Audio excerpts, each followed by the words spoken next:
The numbers are staggering. Out of all the boating fatalities in 2007, 82% of victims were not wearing their life jackets.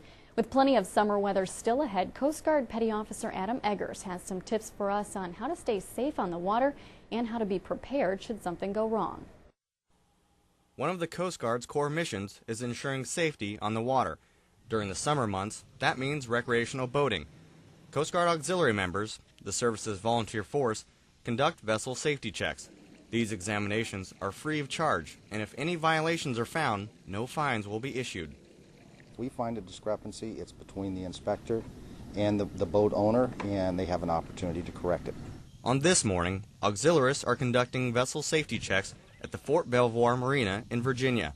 These boaters passed their inspection and received a sticker signifying they're in compliance. But if you don't have an examination, ask yourself, will you be ready the next time you hear this? Been boarded by the Coast Guard lately? Although the Coast Guard can issue fines, they aren't the main goal of the boardings. We got underway with a crew from Station Curtis Bay, Maryland, to see firsthand what a boarding entails. Well, first, when we come alongside, we want to make sure that they understand why we're there and make sure that the vessel is safe and seaworthy. After that, we pretty much just go right into the boarding, checking all their safety equipment, making sure they have all the required safety gear. The entire point of conducting these vessel safety checks is to ensure that if an emergency does arise on the water, that recreational boaters have the proper safety gear on board to survive.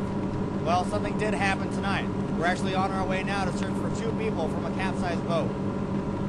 After searching the area where the vessel was spotted, no signs of a boat or victims were found. And although the crew's response time was less than 30 minutes, sometimes help can't arrive that quickly. Having all the required safety gear on board can drastically increase a boater's chances of survival. That's why the crew takes every opportunity to correct any problem. Not necessarily a violation not having the stuff on board, it's not having it in the right proper place. For instance, the Type 4 throwable life ring or throwable cushion, it's not on deck, readily accessible. Most people have it inside the cabin and not where they can actually get to it. That role as a boating educator takes high priority for Coast Guard crews. Yeah, that's definitely our main goal, is to educate the boater. And a lot of them have questions. A lot of people just have it. They bought it at the store and keep it on board the boat. A lot of them, they don't understand what the real purpose of it is. 1 Sector Baltimore, request you to respond. Whether you're out fishing, hunting, or just to have a good time, remember, the water doesn't care how strong you think you are, or how well you think you can swim, or even what military uniform you put on. It treats every victim equally. Coast Guard Petty Officer Adam Eggers, Pentagon Channel News. Well, some of the items required by federal law are life jackets, a throwable life ring, and of course the boat's registration. But some of these requirements do change depending on the size of your boat.